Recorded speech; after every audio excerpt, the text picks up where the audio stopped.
Hope you're all still awake. Late Night Mega here. And now it's time to go to the scrapyard, the last of the 4 areas that we have access to right now. And the scrapyard is probably my least favorite stage of the game. It's very, well, you'll see. It's somewhat mazy. It's kind of a slow-going stage.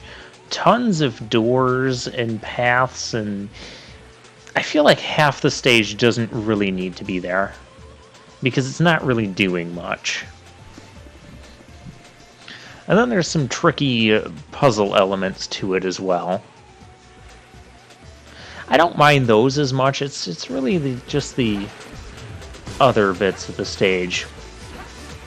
So one of the main mechanics we have is this shifting scrap junk that's going to slowly pull us down, kind of like the Sand and Pharaoh Man stage sort of thing. Except it's not. I don't think it's really deadly.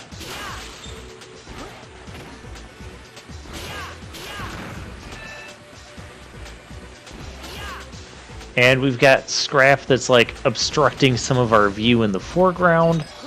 And yes, there will... Hey, where did you even come from? Yes, there will be things hidden within the scrap as well. There's tons of secrets in this place.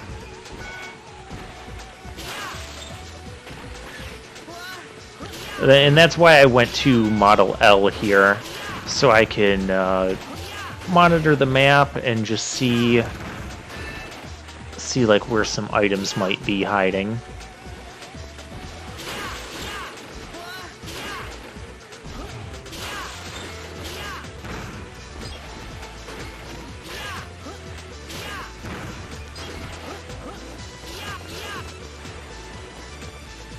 Yeah, you can see a bunch of doors over there on the left. We can't get to those quite yet. The stage is fairly linear, except for a couple spots.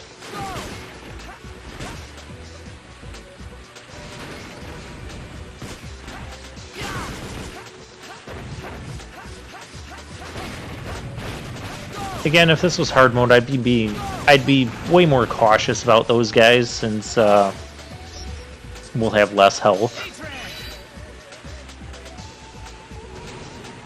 I don't think there's anything you get by going down there.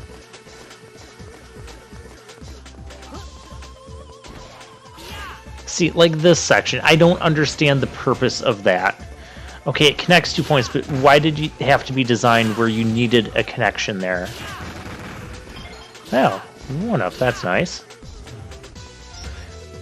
Another thing that we do have here is we have... Hey, you're supposed to grab the handle. There you go. We grab the handle and we pull open the spike door. It looks like you don't have a ton of time, and you really don't, but it's generous enough to where you don't have to be super duper precise.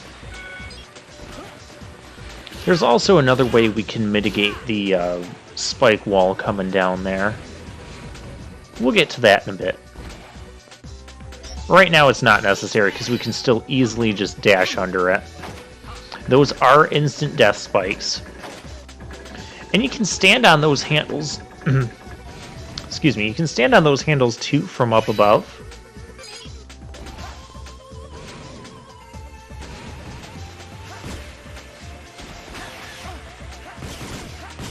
And I'm going to go ahead and activate all the checkpoints that I find here, just because we'll probably have to come back here. Now here's falling scrap metal.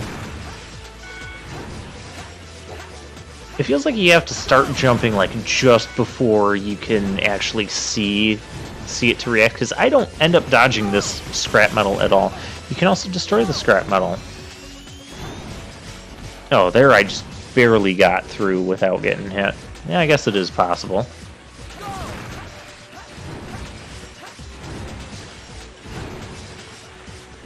Okay, now I've got the timing down.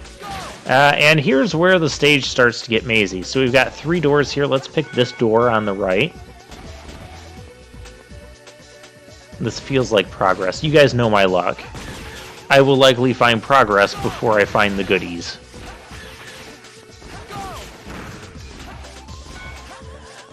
And so we had that 3-door, and then, yeah, so suddenly this stage becomes super mazy. We've got 3 doors, and now we have those 2 doors there, and there's a 3rd door down below there.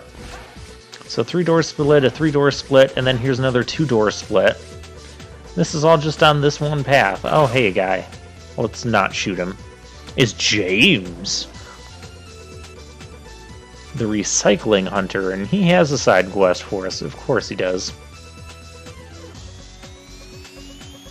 I am not going to try and imitate that accent.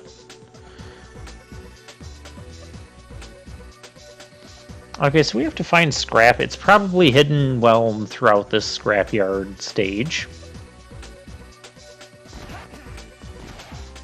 I'm only going to marginally... I guess I'm glad we found this first here.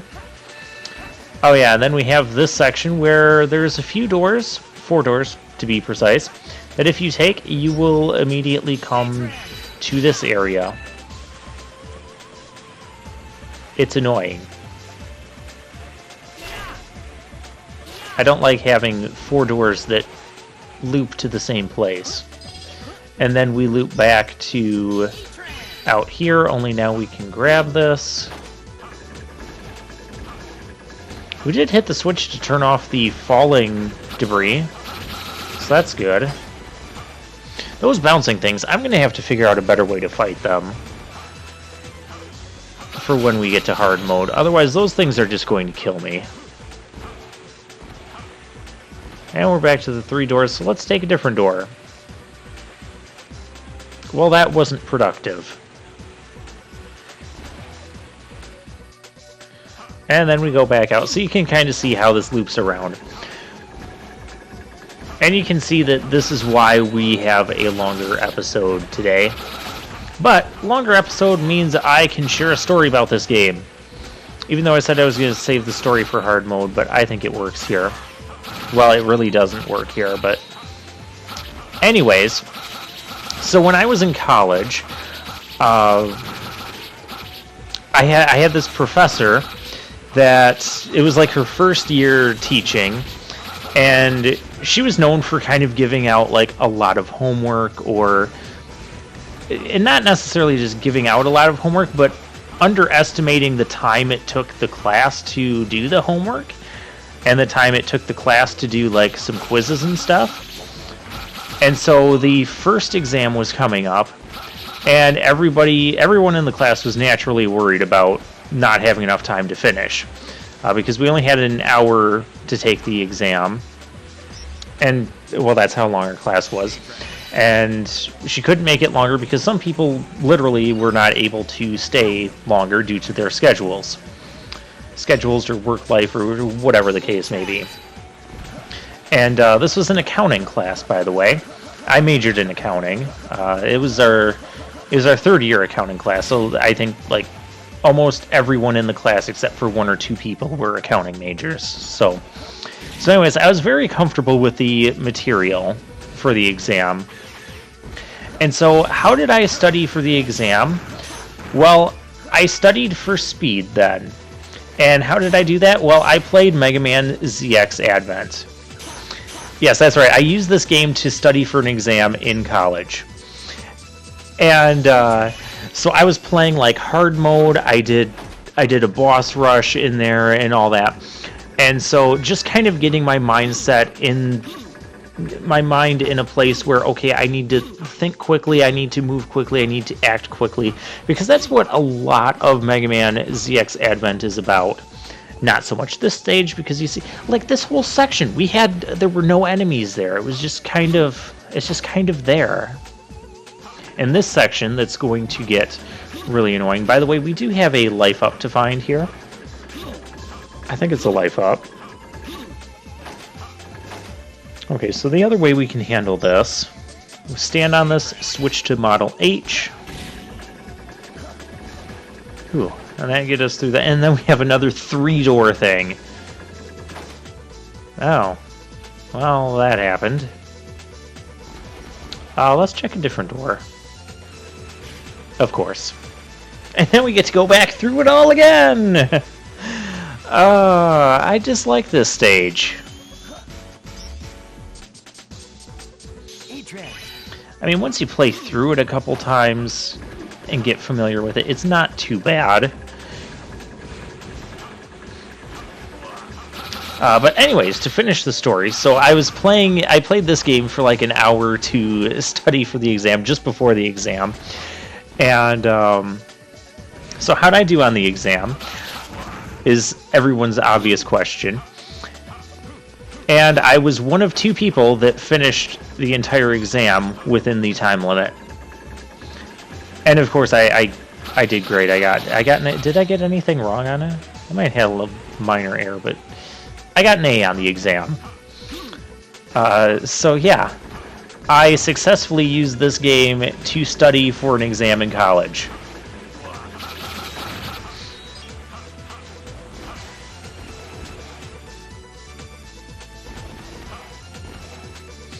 I mean, you can think I'm weird for that, but it's kind of hard to argue with the results. Plus, like I said, I knew that I was comfortable with the material. I knew the material. I don't think I ever studied for, well, that's not entirely true, but 95% of the time I did not do any studying of accounting material for my accounting exams.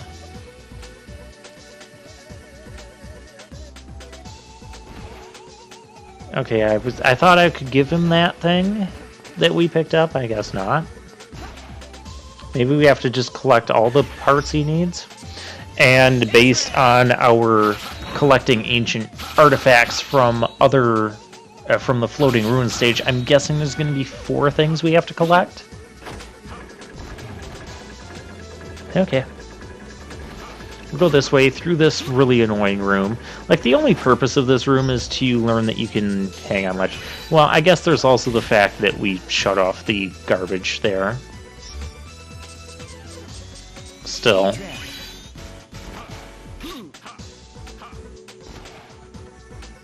Oh, wait a minute. I saw something there. Didn't catch it earlier, but yeah, there's a one up there. Very nice.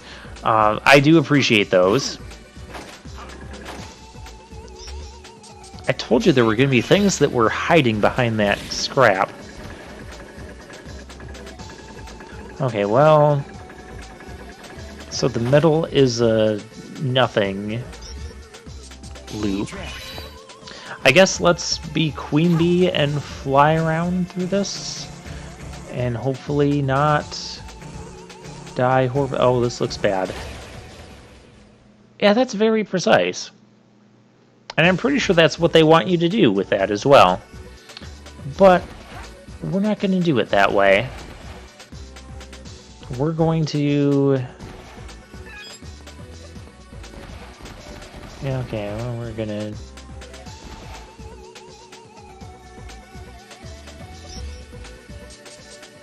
Am I trying this? Oh, I am going to try this again. This is an awful idea, by the way.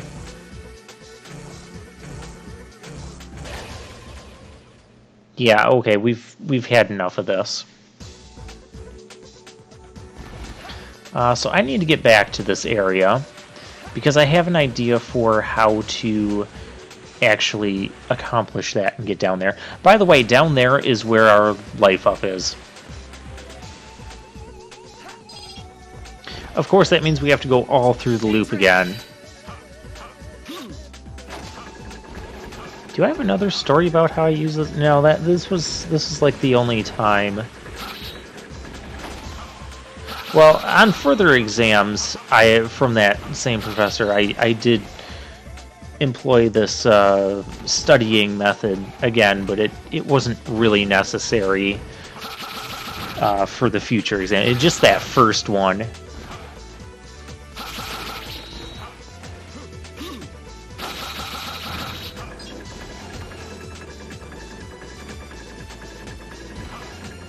Also, to give some perspective, there was like somewhere between 20 and 25, I don't think it was quite 25, but around 20 students in the class, and only like 2 people finished within that time.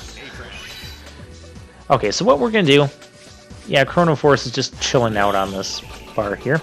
We're going to use Chrono Force's ability to slow down time, which will slow down the walls closing in, which means if I dash through here, we can drop down there, and there's our life up. You knew it was going to be there. This was the most difficult spot to get to. Okay, and then we can do that. And time is back to normal. Okay, now that we finally got that, let's try and progress with the stage. This is a new room, I think, maybe.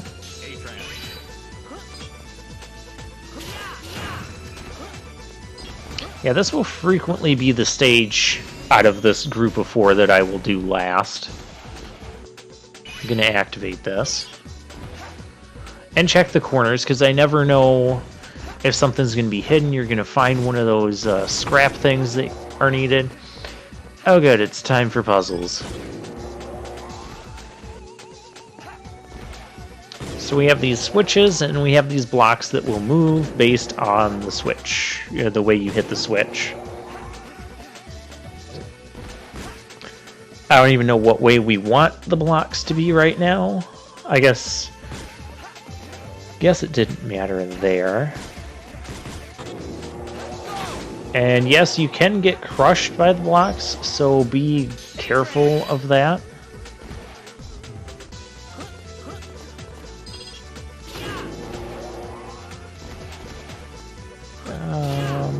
I can't actually go that way. Past gameplay me, what are you doing?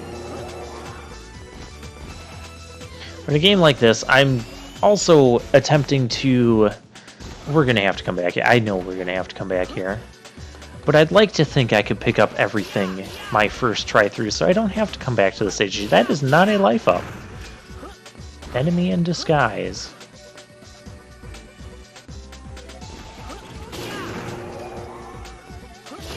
Now, when you go to a different room and you hit the switch, and you go back out to the different room, to this main room, the block will be completely moved, and there's nothing you can do about it. There's no timing you can employ in that scenario. It's just you hit the switch, you head out, and the block is moved. And that's one of the annoying... Oh, there's a thing up there I need. It's one of the annoying parts about this stage.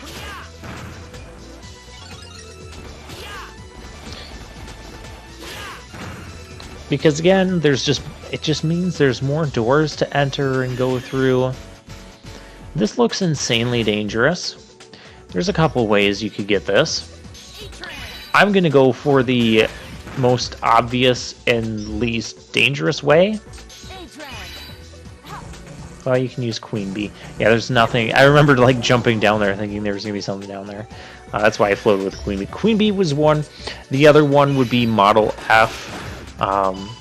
Because you could potentially be here without Queen Bee, but you wouldn't be here without Model F. So you could use Model F and just reshape the direction so it hits the switch.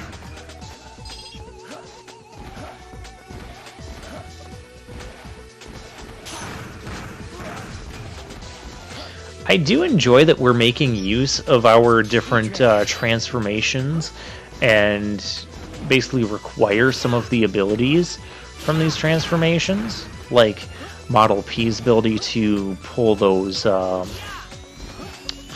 handles, Model F's ability to move the attack around. Oh, a 1-up. That's rare for enemies to drop those. But I will always appreciate that. I'll appreciate it even more on hard mode. Yeah, knowing where 1-ups in certain stages are in hard mode is also very crucial, because you will need them. It also makes kind of a nice little reset insurance policy. And now here's the spot again. I want to get up there.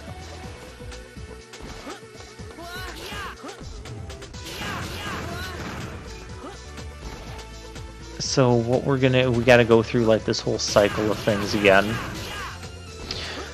But it'll create a nice reset insurance policy. So like, say we're in the floating ruins, that one section where there's a 1-up, and we figure out we get the safe path to the 1-up. We get the 1-up. If we die, we haven't actually lost anything. We're gonna try this Chrono Force thing again. Because we respawn, the 1-up will respawn, so we can just go and pick up the 1-up again. So as long as we keep doing that, then we don't have to repeat the entire previous portions of the stage that we got through. Because we're just going to keep collecting 1-ups. Oh, I didn't quite get up there. Now that's annoying. The flying broken caterpillar in slow motion.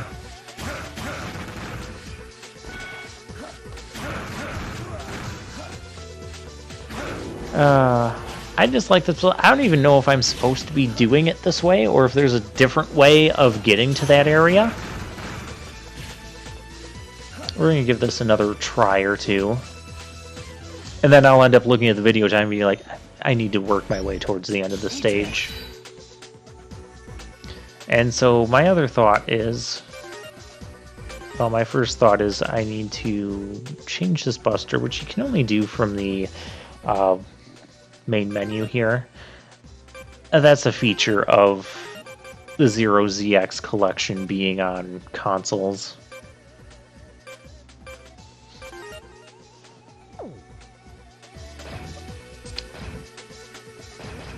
Okay, I need to go all the way down. So let's re-edit the buster.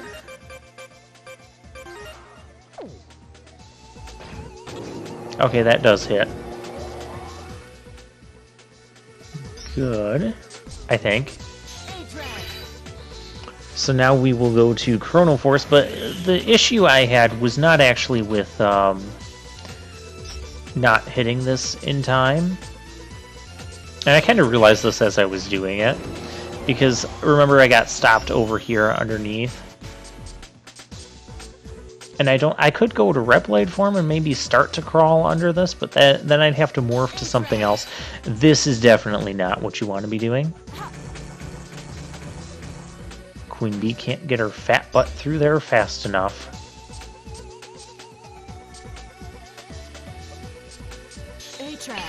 It is also possible that we might need a power that we don't currently have.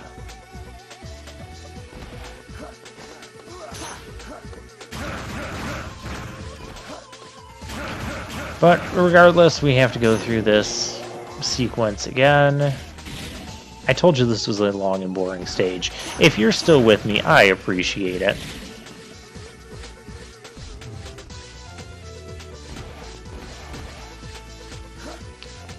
This looks interesting. Let's just float our way through here, because I don't think that's the goal. Or I don't think that's the intended method.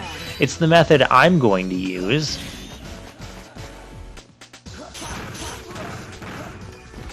Oh, there's a secret disc there that I can't get. Because it's behind a wall that is not destructible.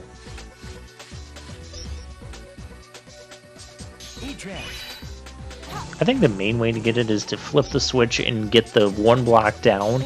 Those 2 blocks will be up, and then you hit the switch and then make your way over here.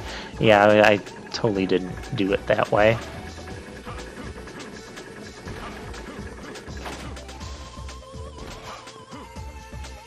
Oh, see, we need this. Yeah, we did not get over there, and that's not going to help us in any way, shape, or form. Okay. Yep, we'll go ahead and activate this, and we're finally at the boss. And this boss, he's supposed to make a reference, and I don't think he ends up making it. Maybe he only makes it when you're Ash. I see you pushed your way through all of those Mavericks to get a special front row seat to watch me perform. That's pretty mega. Yeah, that was my goal. Mega Man Model A. I'm Voltron.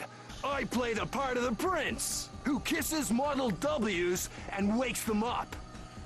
Model W's? Are they in there? Not so fast. That's where the VIP seats are.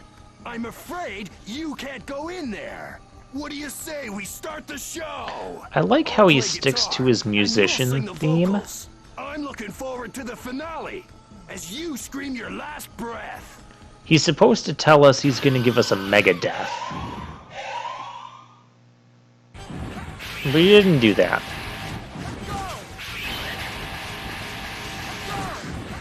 Yeah, he creates a sound barrier around him. In hard mode, this becomes a really long and drawn-out battle. It's not particularly difficult, though.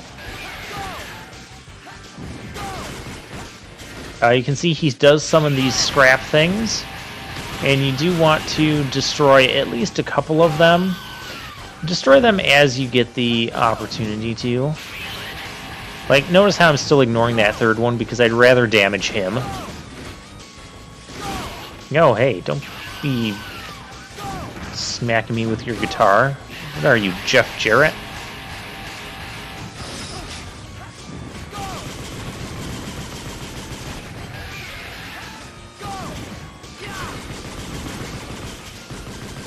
And just kind of blaster these guys.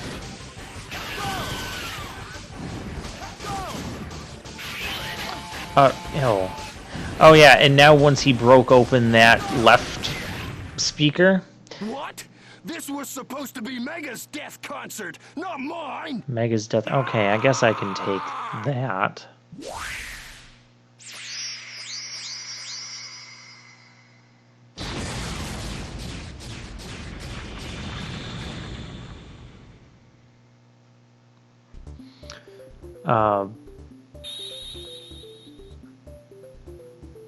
So yeah, he didn't quite... Yeah. Hard mode is just a long, slow, kind of drawn-out battle. I'm not a fan of it. The discarded machines. No, Pandora's here. Their voices of sadness, of pain, of anger. All food for Model W. Pandora! Can you not hear it? The cries of this world, of this planet. Of course I hear it! How could I not? And you always seem to be at the center of those screams. That's not so. Actually it is. What? Those screams are because of you and that Albert fellow. Even as you awoke, destiny had already been set in motion.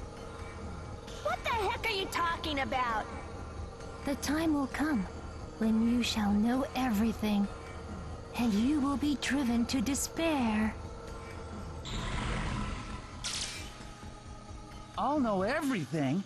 Driven to despair? What was that about? Huh. She took Model W with her. She's definitely odd. Good work. The Mavericks in that area seem to be settling down. Mission accomplished. Don't forget to submit a report.